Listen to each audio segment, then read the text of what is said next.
Hello, everybody, and welcome back to episode 84 of the Everton Motor Racing Podcast. I'm here with Lauren again. Hello, Lauren. Hello. Hello. And as it's episode 84, normally on the start of every podcast, I ask everybody to try and, pick off a rider's number or the number of the podcast and then relate it to a rider who uses that number. So for 84, we thought it'd be very suitable to have Zonta van den Goorbergh on the podcast because he also runs 84. So welcome back, Zonta. How you doing? I'm doing good, and you? Yeah, very good, very good. Nice to have you back on after, nearly a year, I guess. Let's have a look. I was going to say, when was the first time you guys? Because I wasn't here when obviously that happened. It was a year ago. I've got it here, actually. A year ago now. It was, let's have a look. Just 1 year ago, that's helpful. But yeah, it was a year ago. I can't remember. I think I might be able to get it actually. Oh my God, it was a year and 3 days ago. Whoa. Imagine it was a year to the day. How spooky would that have been? That would have been so cool. That would have been so cool. But basically, he remains, which is annoying, as the most listened to podcast that we've ever dropped. And he doesn't, you still like to rub it in a little bit. Yeah, I do. Every time I get the chance, I try to. Yeah, just put me down on a peg or two. That's fine. It is what it is. But I mean, we got some good traction from that. I think your dad shared the last one we did on Twitter, and kind of got a lot of traction from that. So thanks to your dad, the legend. It's just his dad. It's not even him. Is this exactly? I'm here. It's my dad. Yeah, it's just your dad. But how are you doing anyway? How are you doing? How's your winter going? Winter trading and all that? How's that going at the moment? Well, it's all right. I haven't ridden a bike yet since Valencia. I've done some trails riding, but no racing, sadly. But I'm meant to get back on the bike next week, 12th, 13th, and 14th January. So next week from when we record this podcast.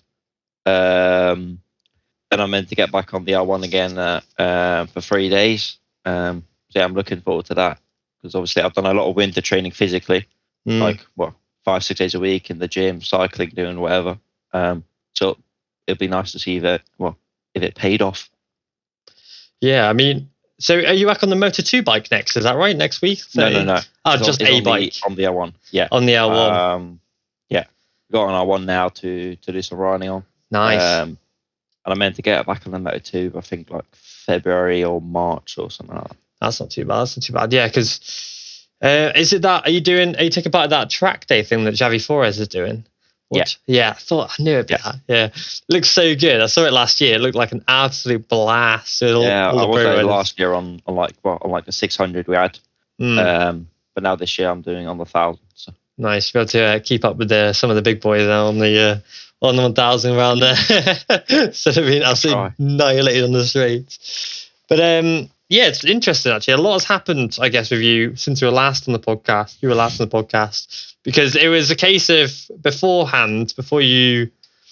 when you last came on, it was you yet to do a Moto2 race, of course. You were still riding the NTS Moto2 bike when you were doing the training and stuff. And then you switched to the Cal-X.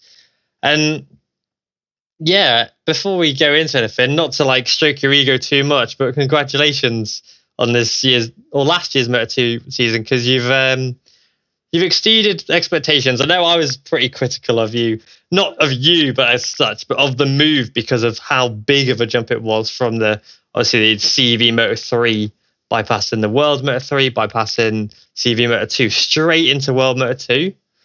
And I was a bit it's not going to go well. But you've done really well, genuinely. Fair play. Well, yeah, it wasn't a bad season. Of course, we had better races than we had worse races.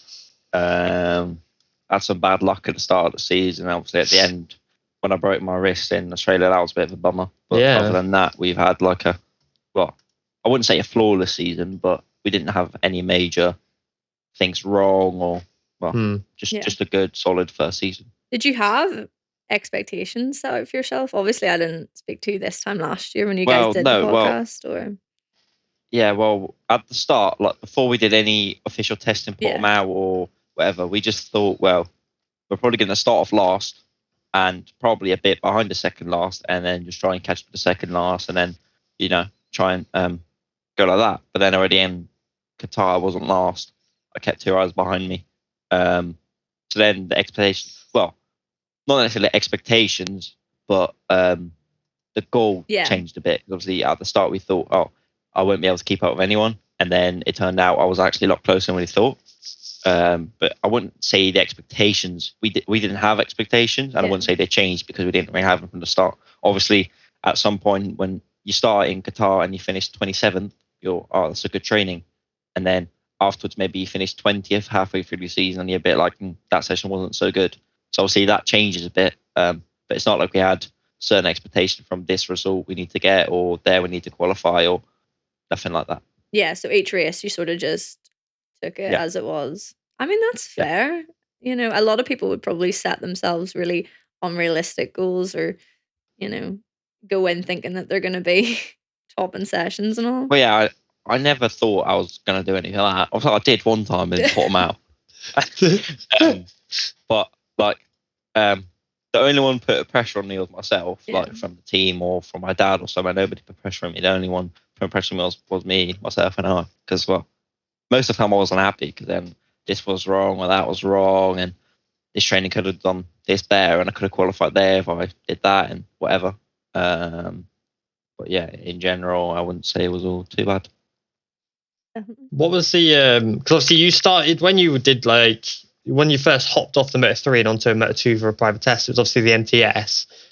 Obviously you had quite limited experience on that because you hadn't really got anything to base it off. But how did that NTS that you rode compare to the Calyx when you hopped on it? Because obviously Calyx is the one that everybody uses, it seems. What was kind of the major differences between the two? Well, the NTS is a bit wider. And if we would have continued with NTS for 2023, because they already made plans for the bike, and the bike would have changed, the bike would have been a lot more narrow, more like the Calyx. But so you got like less inertia from like left to right. For example, like Jerez turn 2 to turn 3. It's not like a chicane, but you're on the throttle and you need to flick it left and whatever. It just takes less power on the Calyx. But obviously from my limited laps, because when I hopped on the NTS, I had a lot less experience and a lot less speed. It seemed to me like the NTS was actually stronger on the brakes. It seemed more stable, but we just had a lot of problems on the exit. But whether that was the NTS itself or the suspension it ran, well, we'll never know, because we were meant to run with Öhlins in 2023, but obviously then we changed to Calyx. So we'll never know the answer to that. But I don't think the NTS was really that bad. Obviously, it wasn't, at the time, it wasn't a top runner team, top running bike, I should say. And I don't think it would have been in the near future, but it wasn't that bad. If you can be with two riders, let's say 1 second off the pace on some tracks and maybe even less, then the bike can't be that bad. Yeah, that's true. I think it seemed okay from the outside looking in, but I think, I guess, but it's just a case of, the problem in Moto 2 is everything's so close. So if you have a bike that is half a tenth slower in one corner, and you have a track with 20 corners, then at the end of the lap, that's 1 second. Yeah, exactly. And in Moto 2, that puts you, depending on the track, it can put you last or 20th or just Yeah, that's it. Because obviously, because I had to make results things for every session of the last year, and I noticed almost every single Moto 2 thing one. It was the top 25 were within a second of P1. It's just absurd. And it wasn't even it was every other race or maybe the odd session would it was consistently, if it wasn't the top 25, it was definitely the top 20 were within 1 second. And like you say, to have a bike that maybe wasn't performing, even if you lose a tenth a lap or a tenth a tenth in one corner, that can really, really disrupt you going down the back of the field. And I think then you look at your teammate, obviously Barry Baltus, who rode the bike as a rookie, the NTS as a rookie back in 2021. Feels weird to say back in 2021, Jesus Christ. But he rode the bike as a rookie, obviously back then. And then switched from the NTS to the Kalex and just made a giant step forward. Like he scored points once in the Sachsenring in 2021, and then he scored points in nearly every race he finished in 2022.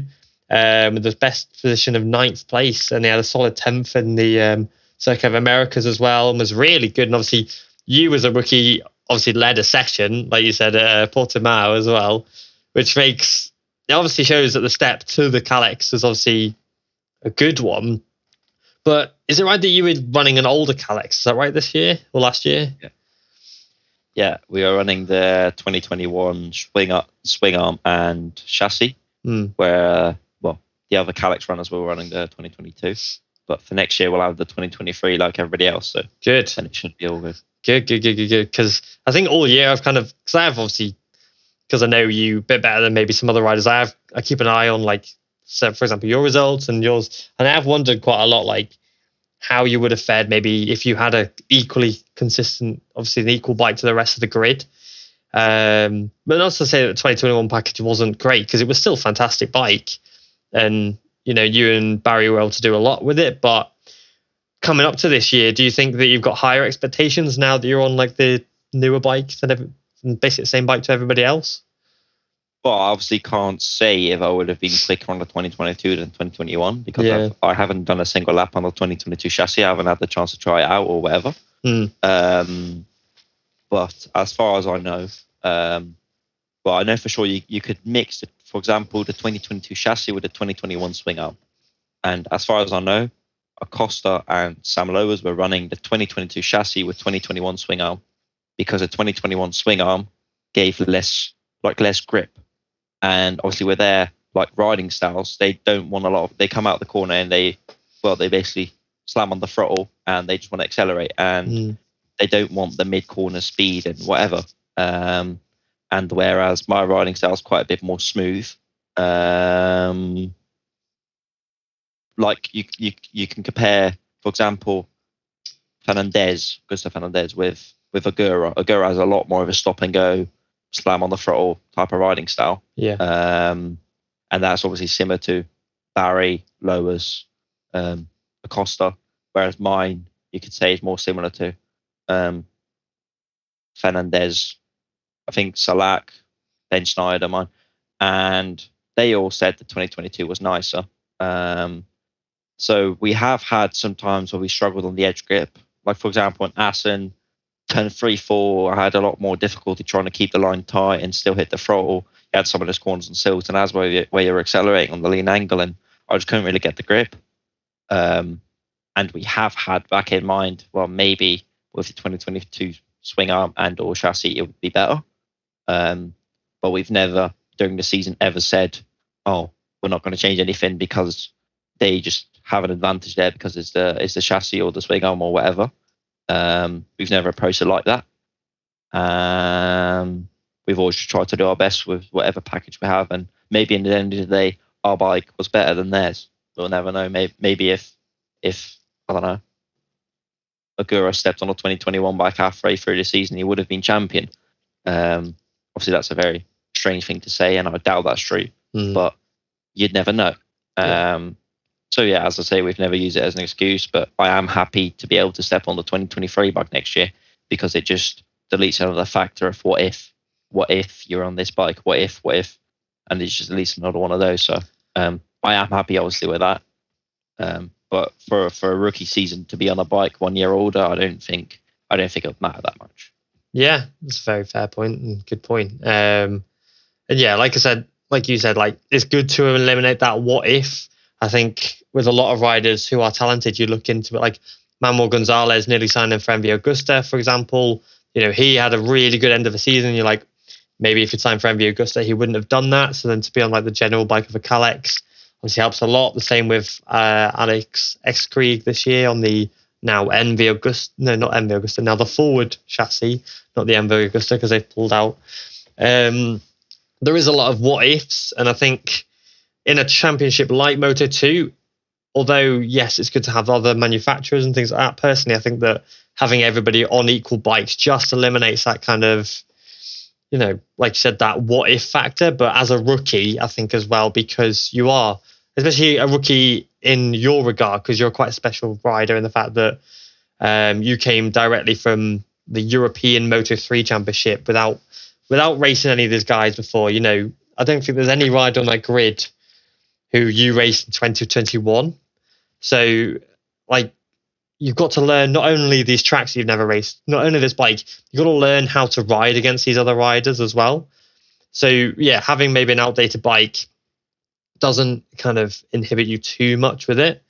But, yeah, coming into this year now, going on to obviously the same bike as everybody else, now it's a case of, like, you've already got a year under your belt. It's now a case of, you know, you've got the same bike as everybody else. It's kind of knuckling down now, isn't it? And just kind of going, right, let's get some results. You're still you're only 17 years old. So there's no real rush. You know, you could spend 5 more years in the class. You still only be 22, 23 years old. So, you know, you've got so much time in your hand, which is great. But have you got any more additional expectations now this year? Do you think that you can strive for, because obviously you came very close to scoring points this year, but have you got goals of scoring maybe top 10s and things like that now that you've got a year under your belt and you're on, the what if is now removed? Do you think that you can now, get some really solid points? What's your goals? Well, yeah, you brought the points thing up from this season, obviously. That's really a thing many people say, you don't have points this season, whatever. But if you see riders I'm averagely speaking in front of, they're still in front of me in the championship. Well, for example, America, everybody who finished that race got in the points, and I got taken out on lap 1. And obviously that doesn't mean I would have finished the race in the points, because maybe if that crash didn't happen, then maybe I would have crashed on my own. Yeah. Or something else would happen. You never know. No. Same in Argentina. Obviously, Argentina was totally my fault, but I had a good shot there, and Portimao had a good shot, and then obviously the big crash happened, and you got very lucky in that crash. Yeah. Yeah, I saw it back now 2-3 days ago on a friend of mine's shared a video actually on Discord of the crash from the grandstand. Somebody videoed it, and I seen the picture of it recently. I don't know who shared it recently. Yeah. I think we spoke about it on a recent podcast. Obviously, there's all the fire going by. Absolutely unreal photos.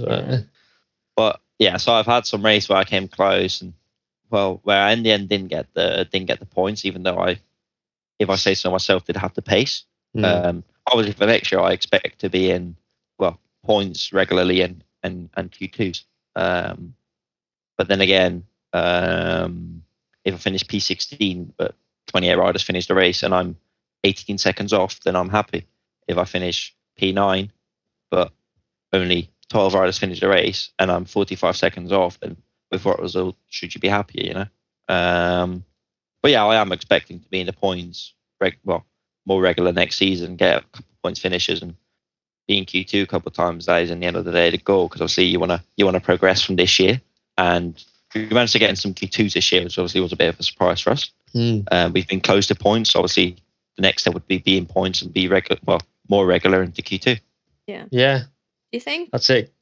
Carl. I was just going to say, do you think the way you took the 2022 season, sort of just seeing how you went at each race, are you almost going to do the same thing this time, just with slightly different expectations almost? So just take each race as it comes, but points or more solid finishes. I guess in a way, yeah, because yeah. we're not looking at the big images in a championship position. So I guess we're still taking it race by race. But this time you're taking it race by race with some expectations, but still not any still not any championship expectations. So I guess in a way, yeah. Yeah.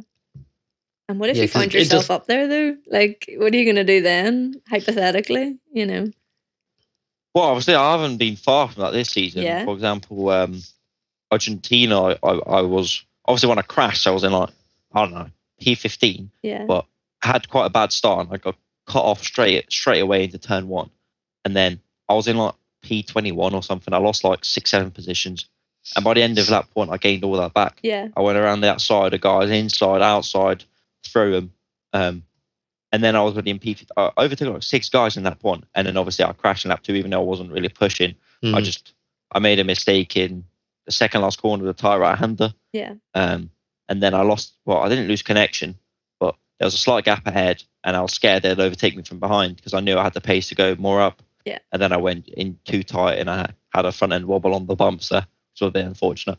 Obviously, Portimao, if I wouldn't have crashed I would have been battling for P3 until P7 or 8. Because in the end, the guys I was with, the group I was in, finished from P4 to P8, and then I think, was it Navarro? He was P3. Yeah.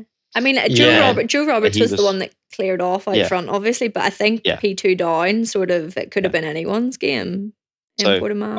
I would have been able to go anywhere from P3 Yeah. to P8 in that race. So I've been close to being like up there sometimes. Yeah. But you obviously need a bit of luck because obviously in Portimao, if I would have continued, it would have been pure luck in a way. If I was continuing and then being up there for battling for P8, because obviously I didn't have to pace for that.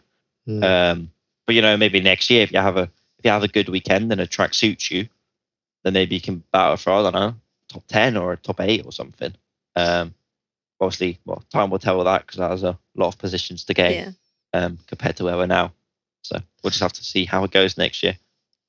Yeah, I think obviously because you've got a year under your belt and there are obviously some riders who've left and changed and things like that, you've got, a good chance. And, you, like you said, like you got very close to points and you shouldn't, I don't think anyone can look at your season and go, oh yeah, he did great, but he got no points, because having no points, given what you've did, like points don't really mean anything, because it was kind of a year of developing for you. And, you finished on the official standings ahead of Corsi and Antonelli. Corsi did over 300 Grand Prix.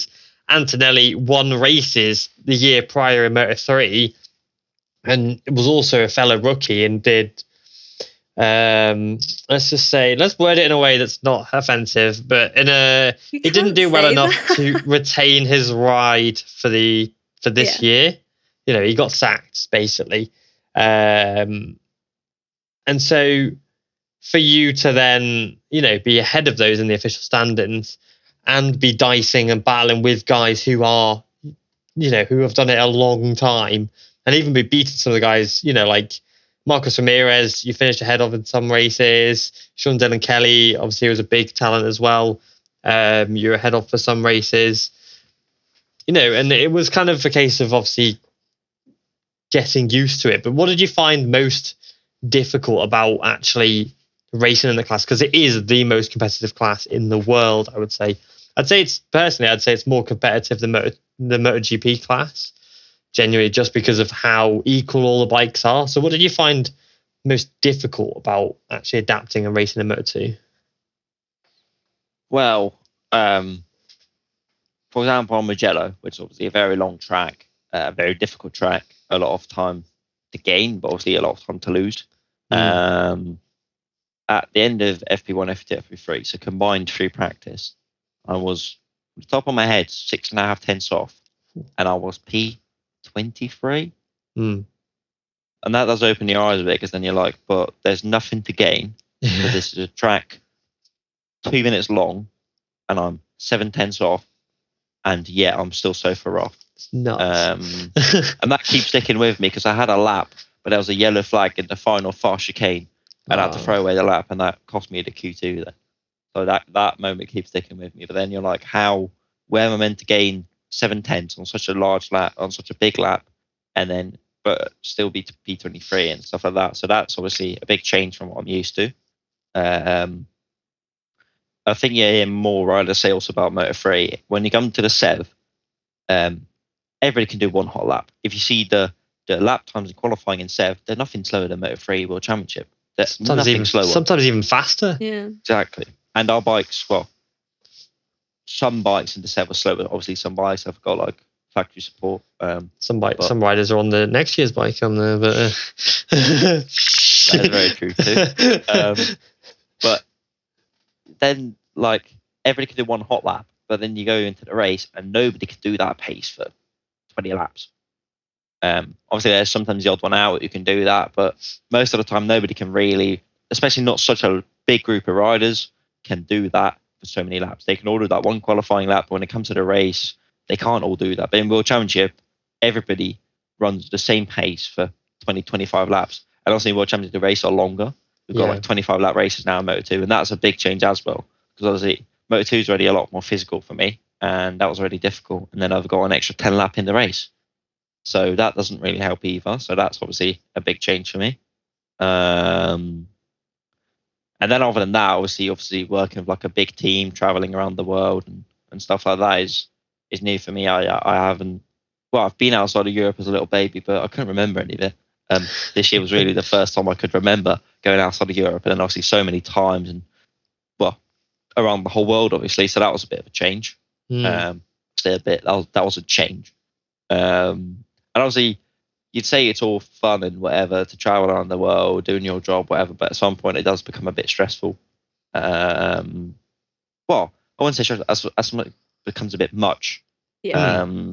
All the time away from home, and especially in like the country's so far away, you got 8-9 hour time difference. You can't speak to anybody at home and stuff like that. Well, becomes a bit draining at some point. And I guess with more experience, that becomes a bit less because you're getting used to it more. But then again, it was really cool to visit different countries and, well, meet different, well, like just like different cultures and whatever. It was really cool to get to like, well, see all of that, because obviously most people don't get to do that if they go, well, to, I don't know, Thailand once in their life. It's already a big thing, and obviously we get to do a lot of countries, and that all in 1 year time. So that's obviously a big change, but that has positives and negatives. Yeah, then other than that, the bike and the team and stuff like that. But I think that's really the major points from the top of my head. So obviously you mentioned like traveling the world and all that. How much of a toll does it actually take on you, like as a rider, as an athlete? You know, how much does that physically and mentally take a toll on you, especially when you're doing the flyaways and you're away from home for like six weeks pretty much? You know, I know some riders obviously sometimes will go home, like Alicia went home, I think, between Thailand and one of the rounds. I can't remember which order they were in. But I know Alicia went home for a week, but you know, how much of a toll does that take on you? I know obviously you've got your girlfriend as well. I don't know if she traveled there with you or not, but does that take anything away from your racing, for example? Or when you're on track and that's that? Or does it, because obviously the time zones as well, like how much of a toll does it take on you as a rider? Well, on the track, I don't really have a problem with it, because I can sort of just zone out and stop thinking about it. Obviously off the track, and as you say, when we're in Thailand and whatever, at some point it became a bit long. So you're there for 6 weeks, and obviously it was my first time in, let's say, like that part of the world. So Japan, Thailand, whatever. The culture is a lot different. The food's is a lot different. So that was a lot of getting used to. And at some point, then you do start thinking about home, because you just want to go back to your own bed, eat your own food, eat what you class as normal food. So I guess in a way that does take a bit on like process and whatever. On the bike, I don't have a problem with it, but I do remember when I was in Thailand, I was thinking about home. Especially when I had the week off, because I had the week off there, and I set out to just be there, but also for the time zones, because if I went back home, it would have just been a disaster in Australia, because I'm not used to the time zones at all, obviously. Yeah. Obviously now I'm thinking about it, and I want to go back there, because it was really nice. Yeah. But when I was there, I was a bit like, I want to go home now. It's been enough. Yeah. So yeah, obviously then I broke my wrist in Australia, because we had Thailand the week after and we went to Australia, and obviously I broke my wrist there, which was very unfortunate, because obviously, I wanted to do Australia and Malaysia, obviously, and you know, show me from my best side, especially after what happened in Thailand, and yeah, which was quite an unfortunate weekend. And obviously in Australia, I broke my wrist very early on. But then I did get to go home a week earlier, and I didn't really mind that. I was happy with that. Like, at least I had a positive. I was like, wow, I can go home. Obviously, I was upset I had to go home, because you don't want to go home. If you go to a race round, you want to ride, and you want to win. Obviously, that's the end goal. But you want to win. Obviously, that's a bit unrealistic. But you go there to do your best and whatever, and then you don't want to go home. But I was a bit glad I could go home just to go back to my own bed and whatever. Yeah. What do you think then? I think this season's flyaway, the 2023 calendar, is even longer this year. How are you looking forward to that, or are you already sort of panicking?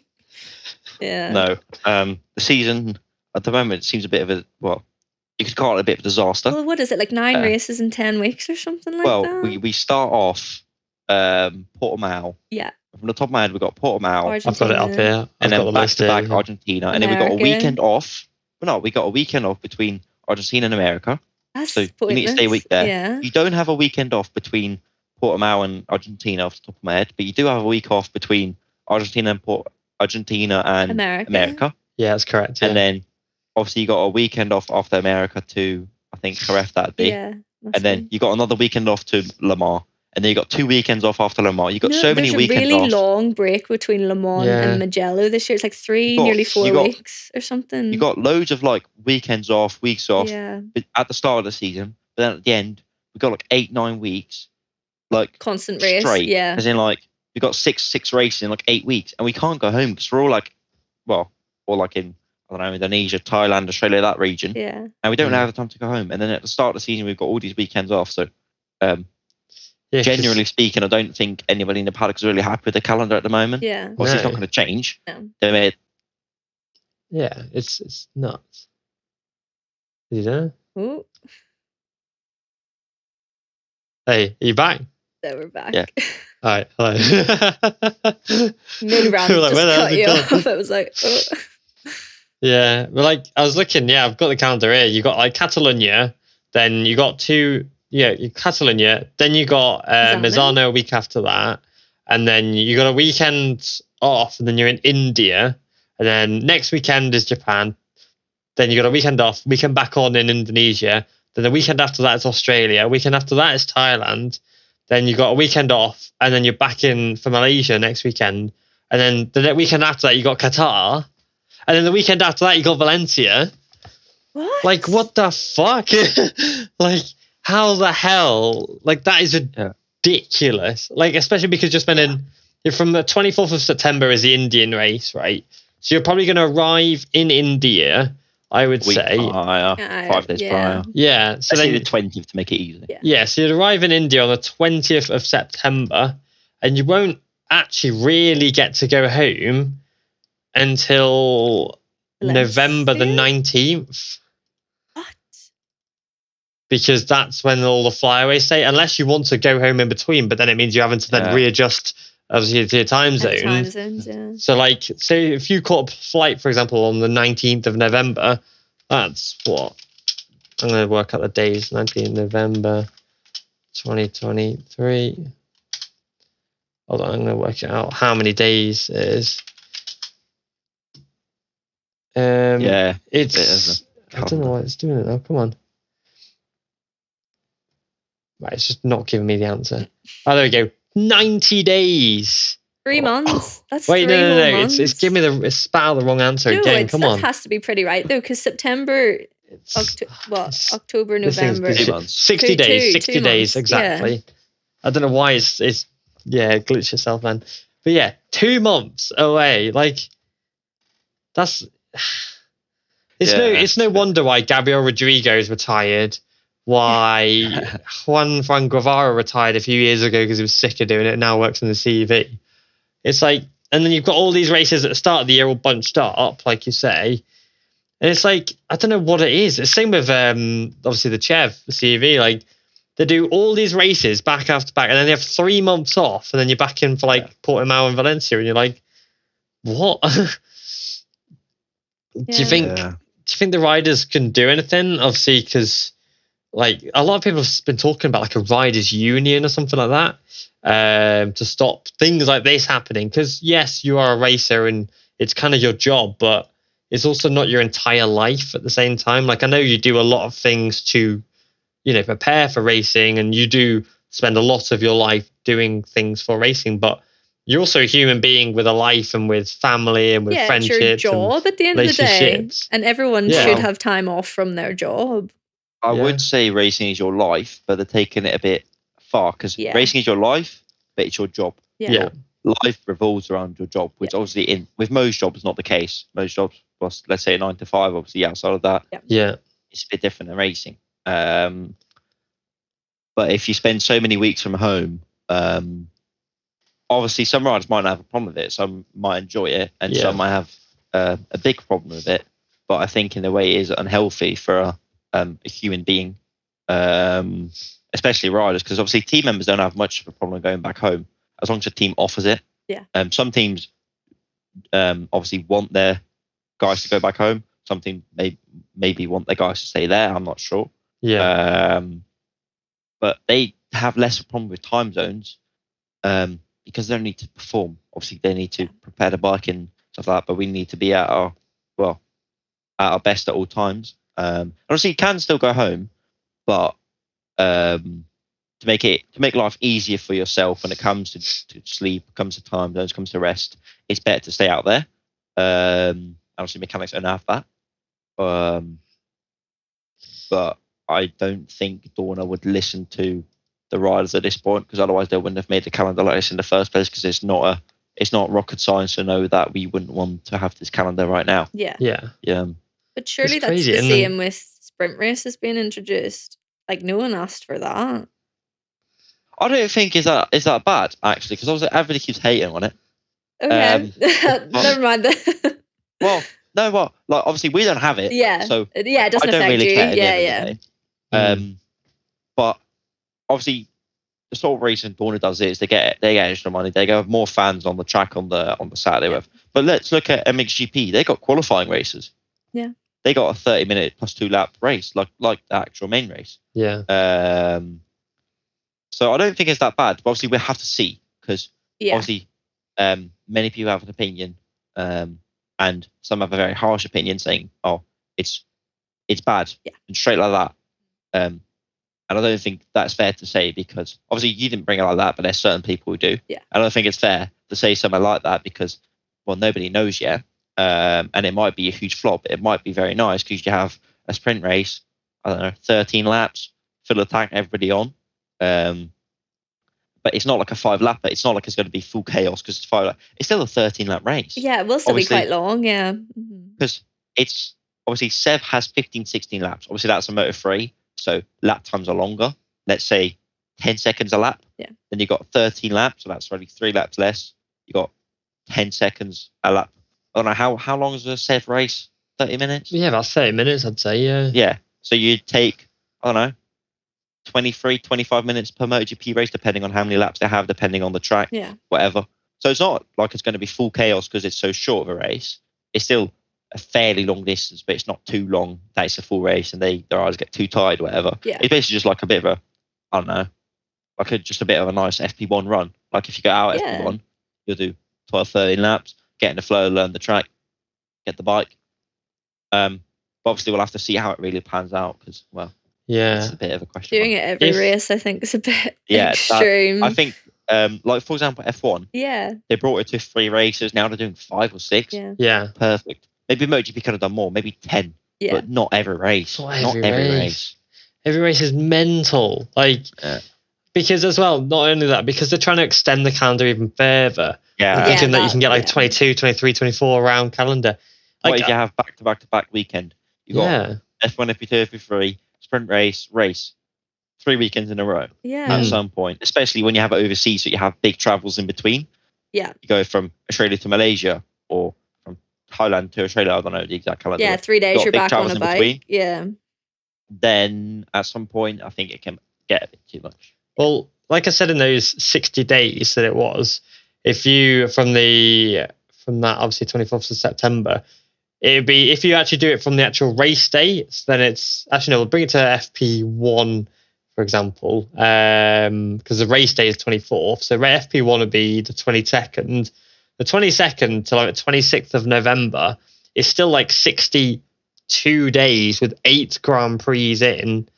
And you're riding for 3 of those days on each time. So you're riding for 24 days of those 60 odd days. Like, how are you not going to be absolutely knackered? Like, you're going to be like Dorna, what have they done? I think they've got rid of obviously the clinical mobile to replace it with another thing. But it's like that is going to get absolutely overflowed Yeah, next year injuries of are going to riders. be Yeah, injuries going to be like, mad. you know, like because obviously Making me very excited for next season. yeah, I bet. Like for you, you know, when you do these back-to-back races, for example, I know you didn't obviously do all of them because you got injured, but do you find yourself like more drained, or can you kind of recover really, really quickly after it? Well, yeah, I'd say I got injured for some. Yeah, But I think if you have a back-to-back race, it's not that bad. but it's back-to-back-to-back. Back-to-back-to-back, I think is a bit, really you know, back to is a back bit to much. back, and then traveling or having to fly Yeah, and the time adds a lot. zones. Yeah, And honestly, in like Australia, I think everybody was a bit tired. yeah, Obviously, not tired as in like sleep or whatever, just exhausted. Yeah. As in like all the travels, and even when you had the week off, you're still maybe a bit like that's maybe a bit much. But I think in the end of the day, we'll have to deal with it. yeah. Yeah, that makes sense. And then as an athlete as well, like how do you, because obviously you have to follow like a strict diet, your proteins and things like that. How do you manage that when you're in like foreign countries and things like that? Does a team just kind of have designated cooks and things like that on, and then the days in between race weekends, how do you manage your diet and things like that, and your exercise and your training? During the weekend, so that is Thursday to Sunday, I always got food from RNF, so the MotoGP team. Yeah. I just got pasta with chicken, like I'd have during the normal Yeah. European rounds. That was the only positive, really, because the chef there was a lot better than our chef in European rounds. So I actually had way better food. time. It was a bit less luxury because you didn't have hospitality or anything like that. So you just did Yeah. like a little container basically. Yeah. And just sat there eating your pasta and chicken. But other than that, like for example in Thailand, obviously you got like the food there. It was good. You got like fried rice and stuff like that. And I loved the food in Thailand. I loved it. Did They had you? like fried rice and they were making it like it was all fresh and whatever. And well, personally, I didn't really have any problem with getting good amounts of food. Obviously, Japan was a bit of a tricky one. Yeah. But there was a European, there was an Australian guy there who had a restaurant in the place where we were staying. It was in like a 7-minute walk from our hotel, and there are multiple riders there. And the place wasn't very big, but it was always packed with the guys from Dorna, so like the main guys from Dorna and Erta. And then just some riders and whatever. There were fairings on the wall from. I think there was even one from Quartararo when he was in Leopard. So yeah, multiple riders going there and whatever. So that was nice to have some like European type of food. Yeah. And really, other than that, is obviously Australia is quite normal. Yeah. They've got like normal-ish food there, and so that's not really the biggest problem. But then with like gymming and things like that, do you just basically just bring your gym kit with you, I'm guessing, and just go to like, I don't know, like hotel gyms and things like that? Is that right? Yeah. Like in Thailand for the race weekend, our hotel had a little gym. In Japan, we didn't have anything, but obviously we weren't in Japan for very long, so that wasn't really a problem. We flew into there, had the race, and then flew out of there to Thailand, so that wasn't really a problem. Yeah. Then Australia, we just went to like a normal gym, just like a commercial gym you'd go to when you're That's all right. you're working on your little abs in England. Yeah. When we had the week off in Thailand, like as this like complex we're staying at, and they also had a gym. So other than that, well, most of the time you can find your way around it. That's decent. Because I have always wondered like how you guys would obviously remain on track, because it'd be so easy to just like eat crap or whatever, but obviously you can't. You know, you're an athlete. If you had like fucking 2 Big Macs, you know, you feel like crap when you're on the track and stuff like that. So you need to be on it with all that. And speaking of like, obviously, as your training and stuff, like, what did you have to do differently? Obviously, you needed to put on some muscle to ride the Moto2 bike, for example. But how's your like training changed this year? You know, have you been able to do some more endurance training as well for a heavier bike, strength training? What things are you doing differently to what you were doing previously? Well, I'm training. I'm training more and harder at the moment. And with that, I mean, I don't know, more days training, and when you trade it, the intensity's higher. Yeah. At the end of the season, I really didn't really have much of a problem with my strength. At the start of the season, when they went into Qatar, in the race, I could have gone half a second a lap quicker. I just didn't have the strength. I just got too tired, and then your pace drops off because you can't really hang on to the bike anymore. Yeah. I hope it's not going to be a problem anymore next year, because obviously it wasn't a problem really at the end of the season, but I still wasn't that comfortable, and I sort of expect it only gets better, because I have been training really hard this winter so far, so I just hope that converts over to riding the bike. Yeah, I think obviously you mentioned some track time soon on the R1. I think that'll be a good measure for you, I think, and how you feel doing it, and after it will, I think, be a good measure of how it'll be on the Moto 2, because obviously the R1's, it's not similar in the way of how you ride it, but in the fact of it's a good option to train on compared to the Moto 2 because of the power and all of it, things like that. Yeah. So that's interesting. Yeah, most Moto 2 riders tend to opt for an R1 to train on. Most of them. Obviously now the rules changed a bit, so you can ride a Moto 2 600. Can you? Oh, I thought you knew about that. No. Asked me about it the other day. No. Even that one quiet? Yeah, you can. They changed the rules now, so you can train on because obviously Sev has changed to Triumph now, so now they changed the rules that you can have a Calax chassis or whatever chassis, with a 600 engine in it. And I already know one rider who had one. Can you say their name? What? The rider's name? Well, I don't know. Okay. I'll take that as a no. Personally, I don't have one, because halfway in the summer we got our R1. So yeah, I think we're going to do some days on that, and then I only know one so far that had one. Now two. Two? Who are they? Oh, I can't say. As in, like, as far as I know, the rider crashed and snapped the bike in two. Oh. As far as I know. I haven't seen picture, or the rider hasn't posted anything about it, hence why I'm not naming him. No, that's fair enough. Because he probably doesn't want it. Jeez. But as far as I know, he snapped the bike in half. But other than that, I don't know anybody who rode one. And I don't think anybody's posting anything about it, because the rider I know from, he didn't post anything about it. So I wouldn't be surprised there's more riders and they just don't post about it. Or maybe there's no one yet, because, it's obviously been quite a new rule still, and maybe most of them don't see the point in it, because in the end it is a 600 engine, which is a lot different. Yeah. But yeah. Well, it reminds me of Tito Rabat when he won his Moto 2 championship, and he spent his weekends when he wasn't racing riding around. What track was it? Begins with an A. Almeria. That's it. Almeria. He was riding around Almeria on his Moto 2 bike every single race weekend when he's not racing anyway. So yeah, it'd be interesting, because I think the rich riders will definitely get the Calax. Can they use the current chassis as well, or is it an old chassis they have to use? I think the old chassis, because I'm not sure if the 600 engine fits in the new chassis. I have no clue.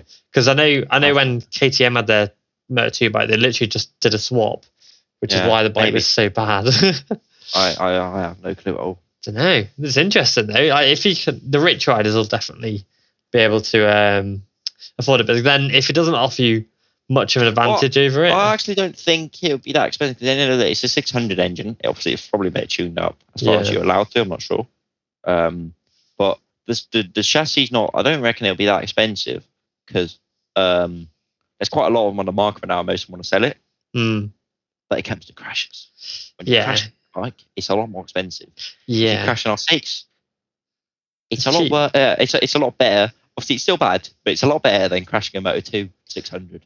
So I think that's where the costs are going to especially wrap up, because obviously the bike, when you buy it, etc., is already expensive and whatever. I reckon when it comes to crashes and whatever, those are the worst ones. Yeah, because the chassis. I don't know, because I don't have one. No, because the parts are hard to come by as well. Then because Because like anybody, if you stack an R1, it's quite easy to pick up a new chassis for it, a new pair of forks, things like that. But a Calyx Motor 2 chassis, yeah, good luck, you know. But it does interest me that, for example, because Triumph have their 765, which is the same engine as you ride the Motor 2. Are you guys allowed to train on those, or is that like banned because it's the same bike? Well, no, I had one last year. The what was it? The Street Triple RS, so the naked bike. Yeah. And my dad basically converted it to a racing bike, so bearings on it and foot pegs and handlebars and whatever. And I rode on that, but we sold it now because there was no point really. For last winter it was fine. Yeah. But the bike, depending on who I was riding with, it wasn't any quicker than a 600. Not any quicker than R6, not any quicker than a Honda 600. Some guys even pulled away from me on like straights. So the engine was just lacking a lot. So now we sold that. Obviously, we got the R1 now. Like halfway through summer, we got it, I think. So you're allowed to run that. There's just not much point because the engine is. It says 765 and same as Moto 2, blah blah blah. But it's just too slow. And I'm not sure if it's the engine or the electronics. I think it's mostly the electronics. But I'm not sure if we're not allowed to do anything or it's just too expensive. Either one of them. But yeah, it does intrigue me as well because obviously you're the intermediate class. Well, still the faster than my 600 around Cartagena last year when we were there. Oh yeah, Flores. Good man. Yeah, I remember all that last year. It looked really fun. Obviously, it's like a pro only track day, isn't it? Yeah, I was only like 2 point something seconds off of I think it was Aldeguer was quickest in the end, or Martin. I think Martin, he was it's him. Off him. Martin was unbelievable. I saw the photos from that track day, I think the other day. I think it was yesterday actually, of Martin on the Ducati, and he's like right over this absolutely nutty riding style. But it does intrigue me though that why you guys do train on like R1s, for example, as an intermediate class, because obviously you'd think that intermediate would translate to like 600s and things like that, but everyone goes to the R1, which is 600 what you'd is think. just way too slow. A Moto 2 is a lot more like 1,000. Like in acceleration power, the Moto 2 is basically as quick as 1,000. Obviously, 1,000 has got more horsepower, but it's got more weight. Yeah. The Moto 2 is basically accelerating as quick as 1,000. But well, like this, the Moto 2, like aerodynamic and whatever, is better than its power. At some point, the Moto 2 can't go quicker. When you're on a straight line, at some point it just stops. It just like rev out like. Well, no, not limiting. Just like the power. Right. There's not enough power for you to gain speed. Yeah, it can only go so fast. You basically just like stop at some point, basically. That's so weird. But then with the 1,000, that's a bit different because obviously the aerodynamics and whatever is a little bit worse, and there's more weight, but it has more power. So on like top end, it just keeps pulling for a little bit longer, and that's where you could eventually gain your time. But acceleration is not really any different than a Moto 2 actually.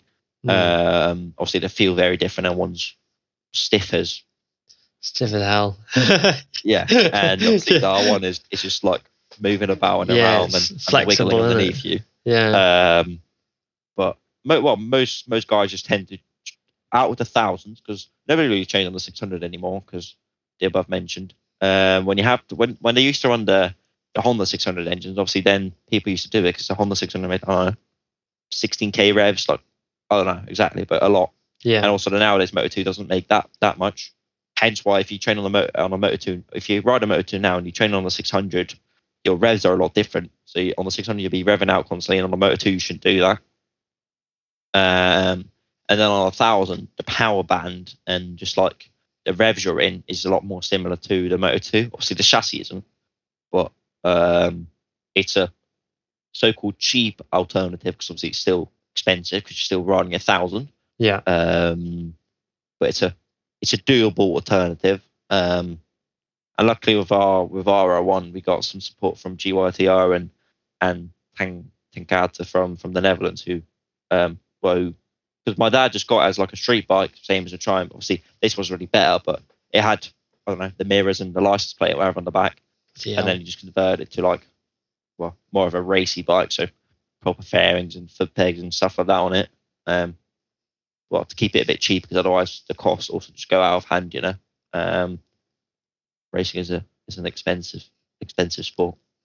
Yeah, just a bit. Just a little Like, bit, you're like, yeah. You said the minute ago, you're like, oh, the Moto 2 bike ain't that cheap. And I it was like, what, 30,000 euros, 40,000 euros, something like that. And I was like, well, you could probably, if you go on the Fim Sev site, because some teams from the Sev, they sell their bikes on their website there. Yeah, they do. You yeah, can probably find the rolling parts, so like the chassis and forks and whatever, everything you need. Probably without the engine, probably. I'm not sure, but yeah. And then probably be able to find a price. Is this GP Automoto or something that sells them as well? Can't remember his name now. Cool. They're in Spain. They sell like everything. Yeah. They've got like every bike you can think of. They've got. It's mad. But it makes me wonder then, because you said about obviously the R1 being similar to Moto 2.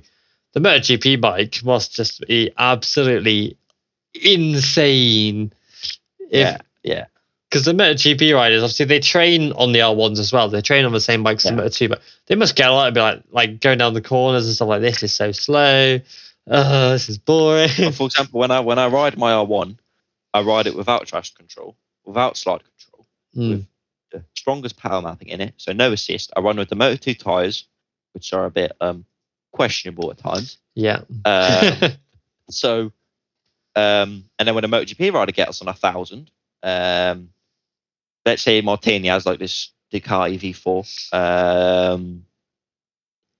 Well, you're not allowed to do much, but he's probably got it tuned up as far as he's allowed to. Yeah, because he rides the S instead of the R. He runs a traction control on it. He runs anti-wheelie on it. He rides like a MotoGP, He probably puts good tyres on it. Whereas, obviously not all Moto2 riders, but we decided to just take all the assists off and ride it like a Moto should. Because I know some Moto2 riders don't. They run the traction control and stuff. But then you get on the Moto2 and you got none of that. Yeah, you got none of that. All with the hand. So I remember my first day ever on the R1 was on Assen, and Michael van der Mark was there as well. It was his first day back on the bikes, and he He broke his leg. He broke his leg twice, annoyingly. Yeah. I think it was one of the first times back on the bike for him. Yeah. And obviously he rode it. He had a BMW M1000 RR, I think it's called, or something like that. But he was running it obviously with traction control and anti-wheelie on and stuff like that, and you can really see, but also hear the difference. You just hear the power cut out, and obviously I do that all with the hand because it's the same for the Moto2. We don't get any assists. No, it's nutty. It makes sense though, yeah, for a MotoGP rider, for example, to ride it with the same assists they'd use in MotoGP to try and get that, and then when you obviously in Moto2, because you don't have the assists, it makes sense to kind of ride like that. It always intrigues me though, because obviously like British superbikes in the UK ride like full blown superbikes without any like electronics and stuff on there, and it always like blows my brain that people can do that given like how powerful these like 1000s are, because like you're talking about it and it's like, oh yeah, it's not that powerful, whatever, like, but obviously they are. Obviously that's for you, obviously the power is, but to me it's like, bloody hell, that's a lot of power. And then for these VSB riders to be riding with no electronics, and they're touching like 250 brake horsepower with no electronics, it just blows my head off. I don't know how they do it. Yeah, I think my one now has around 200 or something.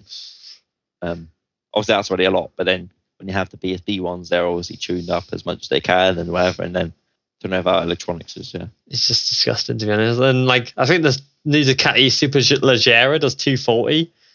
When you put the race kit on it, 240. Yeah. the stock Ducatis, they've got so much in hand compared to other stock 1000s. If you have like, I think Ducati always say it about what Superbike has, but they don't even tune their bikes up so much for Superbike, the engine wise. No, because there's not much to tune. They already did it all for the street version. Yeah, it's just they can take it out of the box really and go. Yeah. if you ever crash it, they just ship out one from the factory. And, they're just like, have another one. Yeah. It's nuts.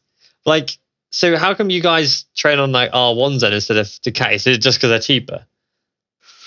I'm not sure. Obviously we got an R1 because most guys was training on that R1. Yeah. And I think it's cheaper than a Ducati, and maybe also the power comes closer. Maybe the weight, the revs, power band, stuff like that. It could all be closer than Ducati, and I think Ducati are also expensive. Well, more expensive. So Yeah, I can imagine Ducati is like 50 grand or something stupid like that. That's in nutcases. But is it when you are on track, like obviously because you'll be on track soon with like the MotoGP riders, do you try and kind of learn as much as you can from them, even though obviously because you will be on similar, maybe the same bikes as them? Is there any tips you can take off of them that you can then use into Moto2 riding? not really, because obviously last year that was a bit different, but now not really, because well, I wouldn't say I already got everything dialed in, but there's not much to see from the outside. Obviously, when I go riding again those 3 days, it'll be my first time back on a bike. So I probably won't be as quick as I was there last year, because last year I already rode a couple of times, and then I was on 600, a bike I was more comfortable on. Yeah.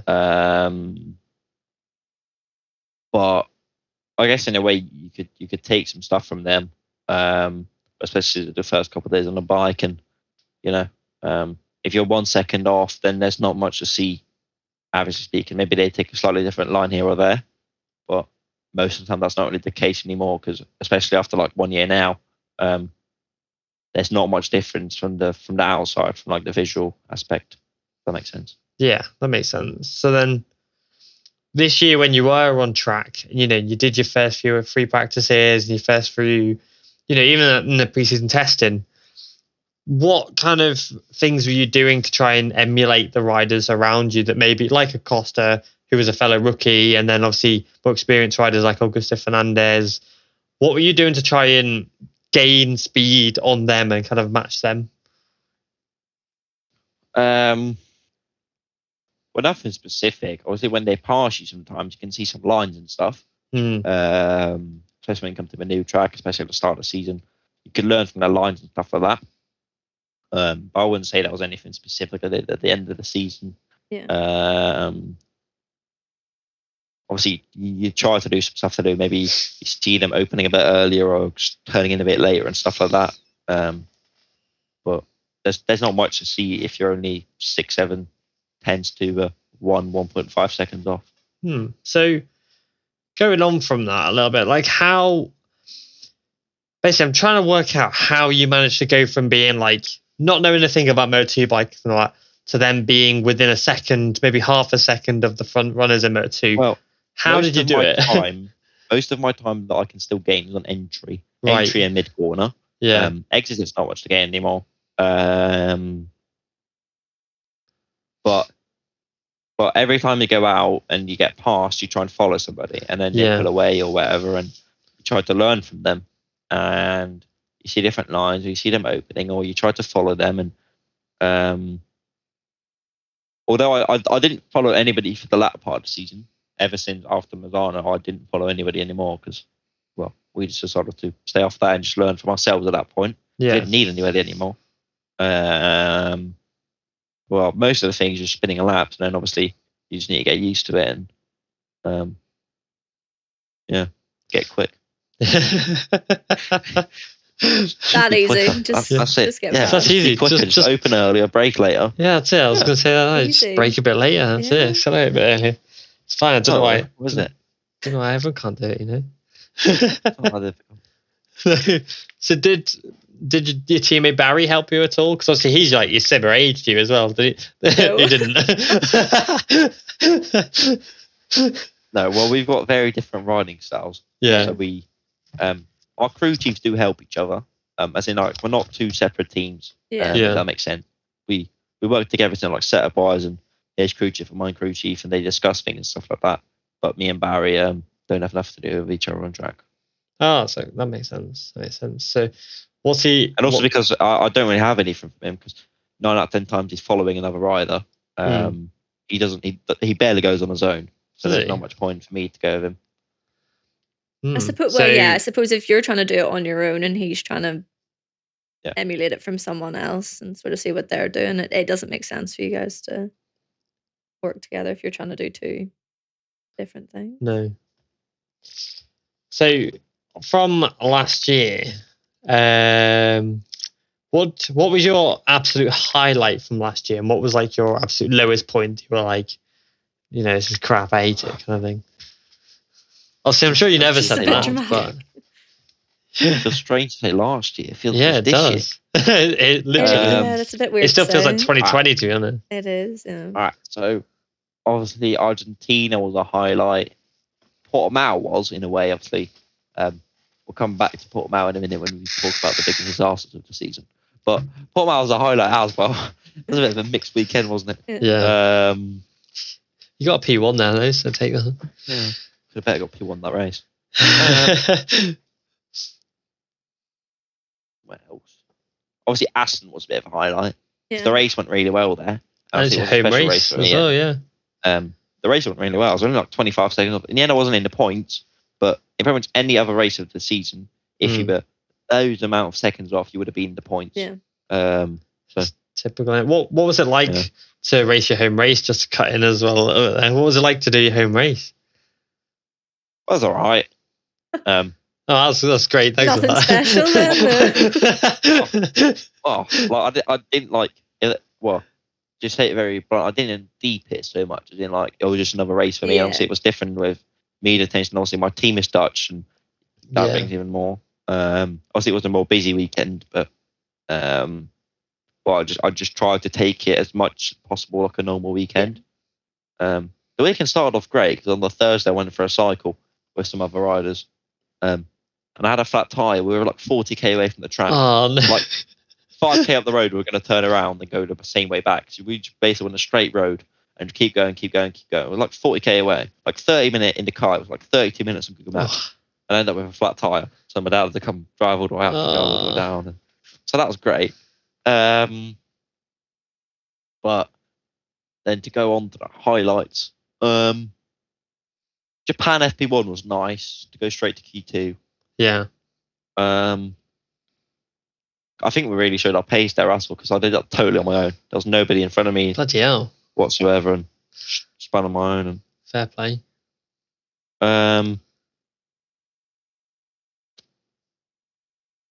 any other major highlights of this season?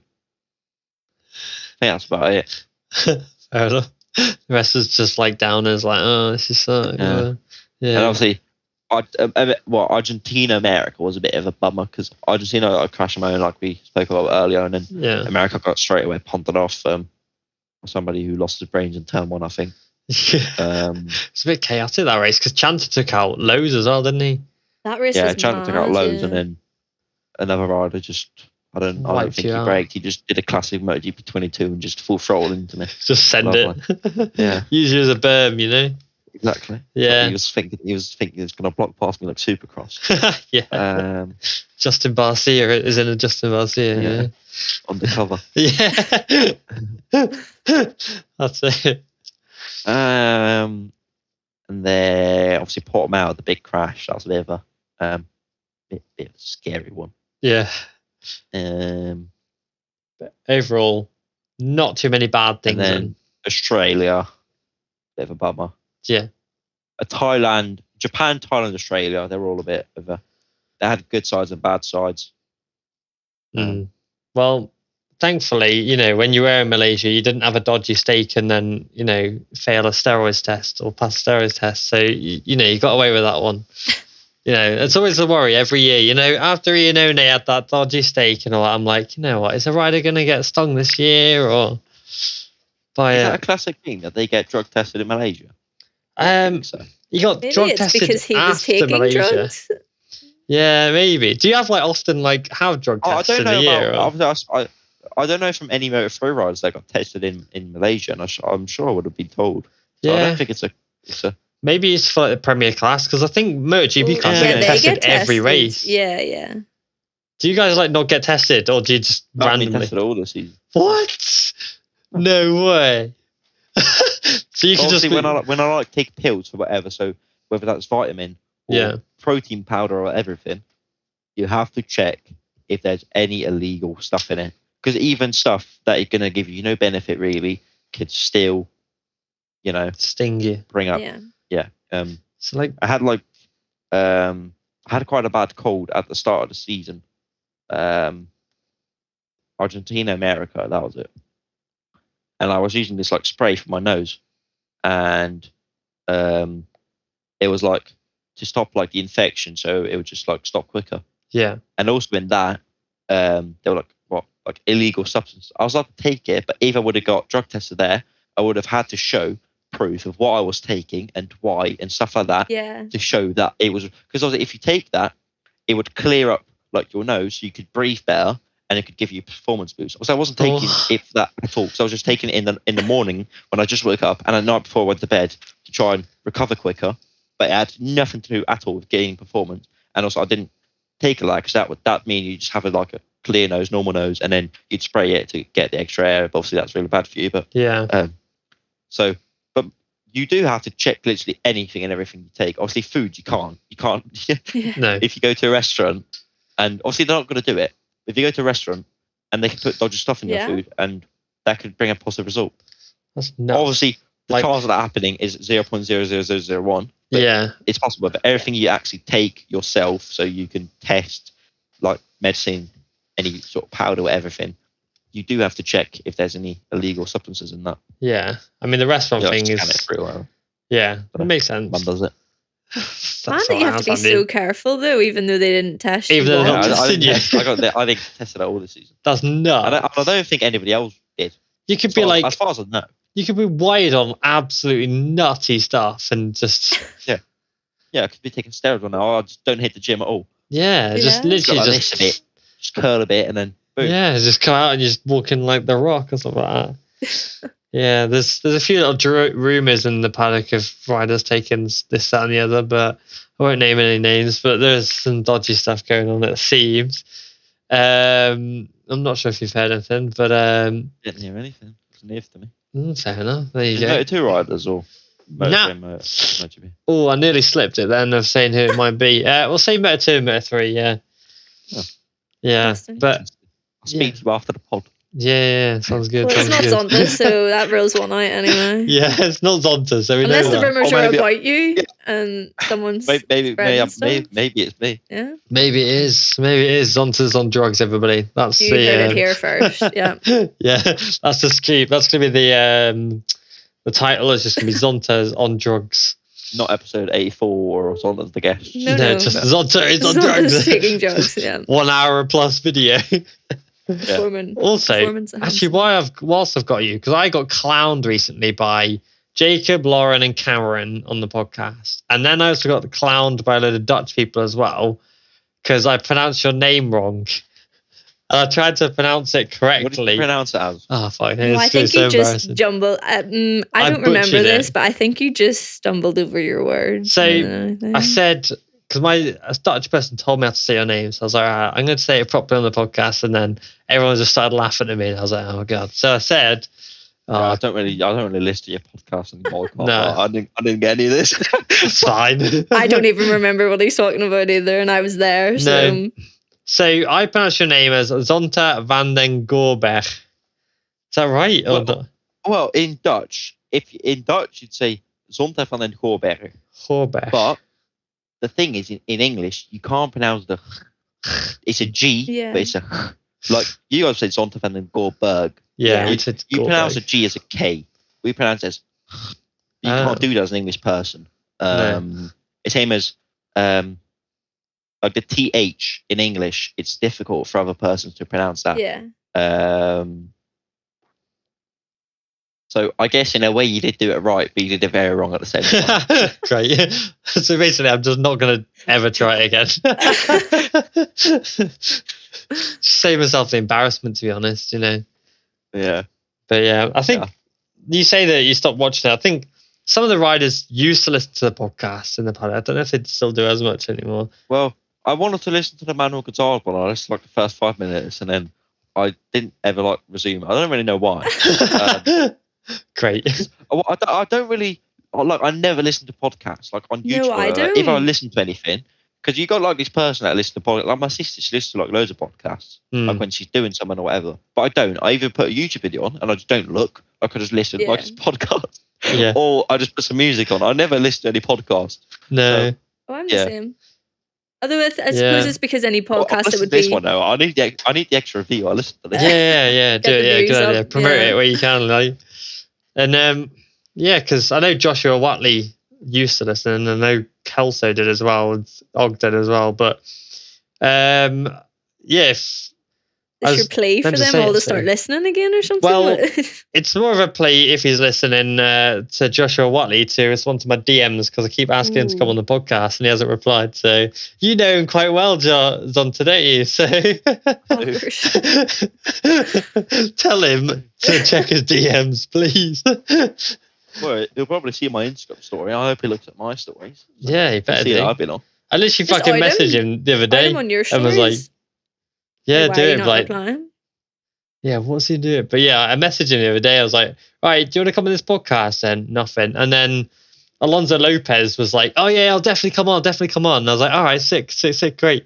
And then I was like, right, when are you free? And he was like, oh, I'll maybe next week sometime. So then I tried to get a date, hasn't responded. So then I chased him and I was like, oh yeah, so this date's free for work for us. Will it work for you?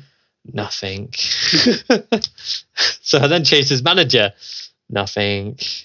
So yeah. Even manager you'll chase my dad. Yeah, that's it. I'll just chase your dad. Go, oi, come on. No, it's a good job you actually send two messages on like other people that I'm not going to name. Alonso Lopez. Bear with me. I just launched my AirPods so I can't hear you, Lauren. What is going on here? It just fell out my freaking ear. What were you doing that happened? Yeah, this is I don't even know. I think I was adjusting it and it just yeeted itself. It only gives him more work because he has to cut this out. Or he's not Oh doing no, it. he doesn't no. do this. Yeah. You think I he don't cut edits stuff this? out. No chance. Yeah, No I'm not even going to chance. tell Cameron about this and he's just going to leave this stuff in. So if anyone's listening, they'll be like, oh, great. A name chat. But yeah, so we'll end the podcast around here. I'll just say, what are you looking forward to the most for this year, apart from the horrendous flyaways? And what would be for you consider... Oh my God, I'm tired. What would you consider to be a good season?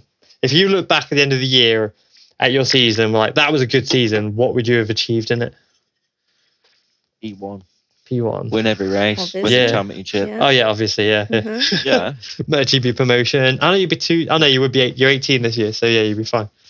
Yeah, just win every race. That's the get goal pole then. every race. Yeah, sort of. Yeah. Yeah. Pole, fastest lap. Oh, yeah. Okay, so let's get it straight. Yeah. All right, FP1, I'll be sleeping, so I won't ride. Yeah. FP2, I'll be P1. And then I'll be P1 combined because I won't do FP3 because I'll be sleeping. Yeah. And then when I have qualifying, I'll go pole. And then there's no warm up, so I don't have to bother about that. No. And then I'll go to the grid and I'll run a P1. And I'll just tell my team to stay in pit lane so I don't have to keep running up and down to pit lane to get what I mean. I'll stay there and Yeah. I'll just like warm my own tyres up. Yeah. And then I'll just come to like chuck the tyre that like the tyre was at the start of the weekend. And when I'm up to the grid, I'll put them on myself, save them a Yeah. job. Yeah. Take them off and start the race and win the race. That's a bit the goal from this season. And get Nice. the fastest lap. Yeah. Yeah. And then do that don't forget that. Yeah, that's the most important part. Obviously. And then win all 21 races and be solidified as the GOAT. Yeah. Yeah, sounds Okay. good. Fair. Well, I wish that was true. I don't see why not. That's very achievable, Yeah. to be honest. Reach for the stars, Dream That wouldn't be big. too bad. No.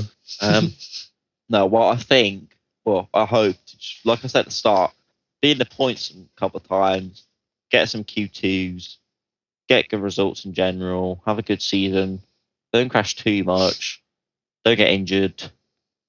Just have like a flawless season in a way. Yeah.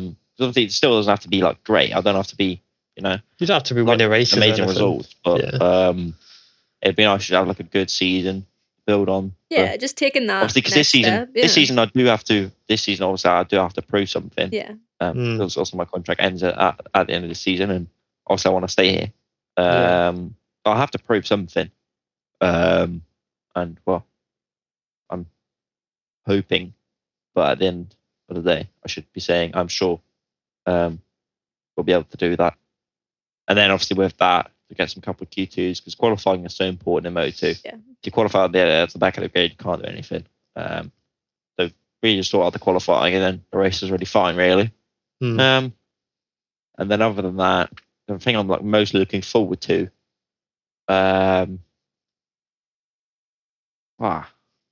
know.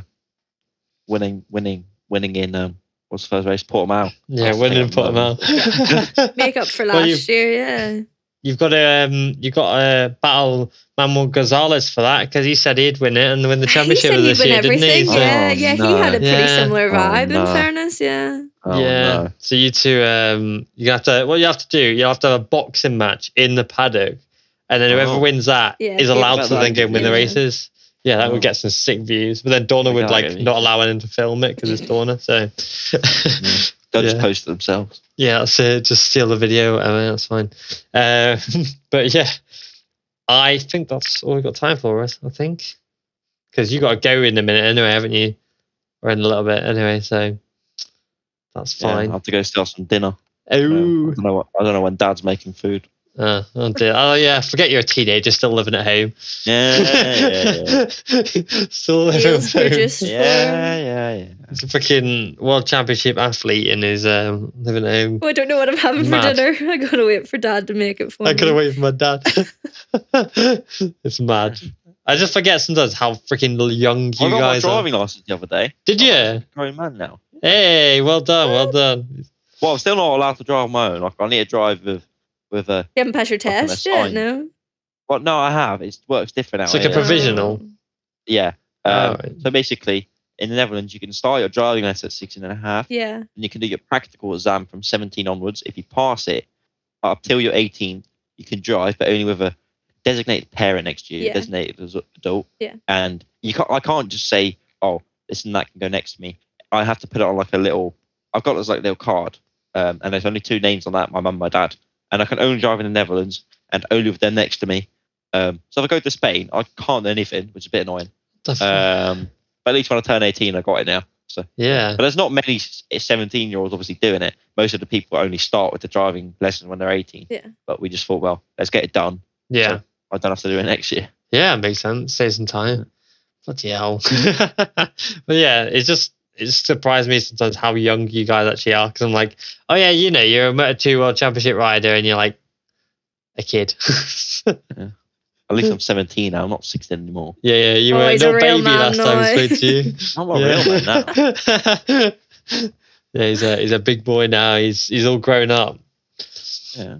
Yeah, but Best believe. how tall are you now? Because I know you were tall last year, but I don't know. oh, fair enough. Quite tall. I don't Sick. know. I Quite actually have tall. no clue how tall I actually am. Let's see. I wonder if the MotoGP website has put it on there. They're 'Cause I definitely think not you- right. They must be wrong. Yeah, Pedro let's have a Acosta look. was like 5 centimeters or something last year on the Jesus. website. There's no way that's right. Let's have a look. I'll see what they put Pedro down as. They put him as 160.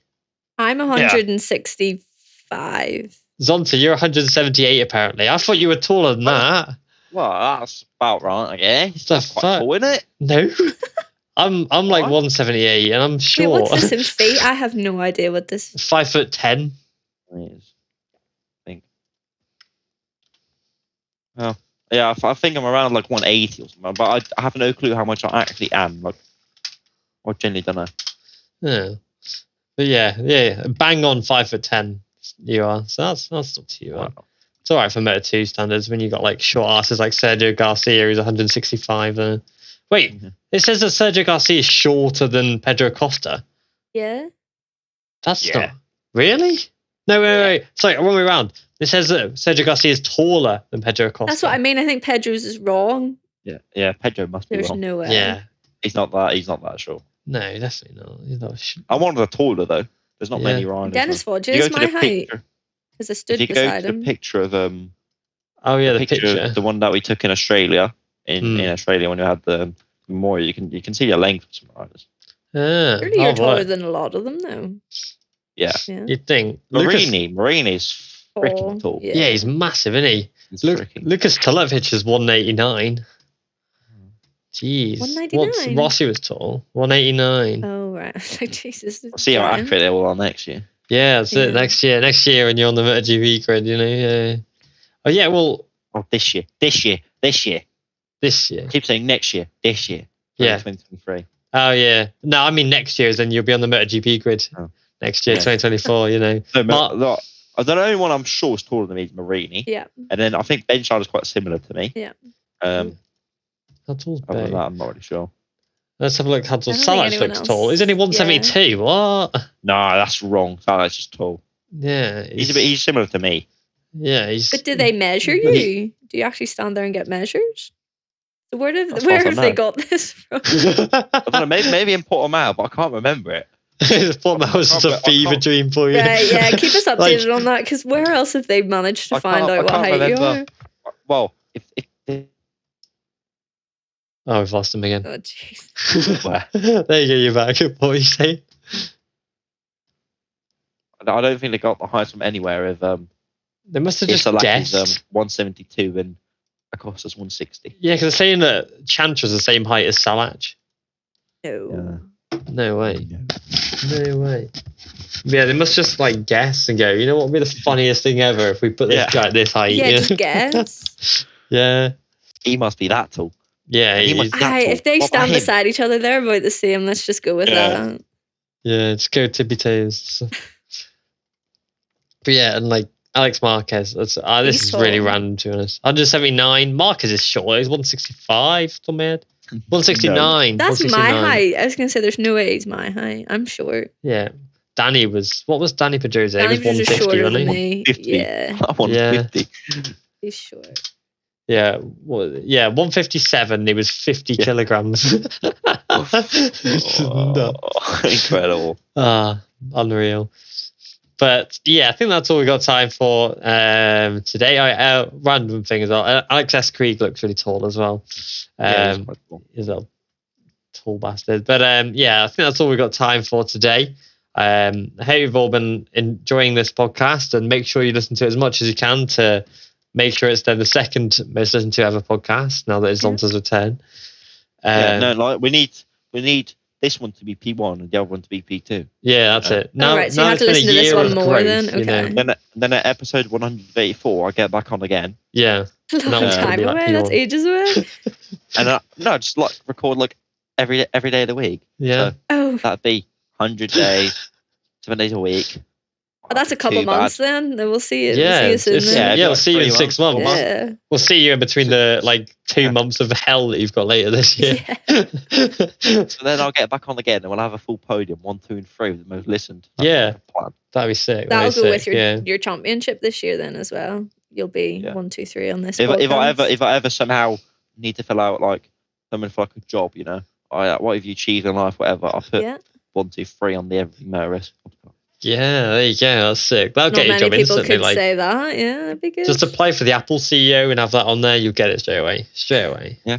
No questions away. asked. Yeah.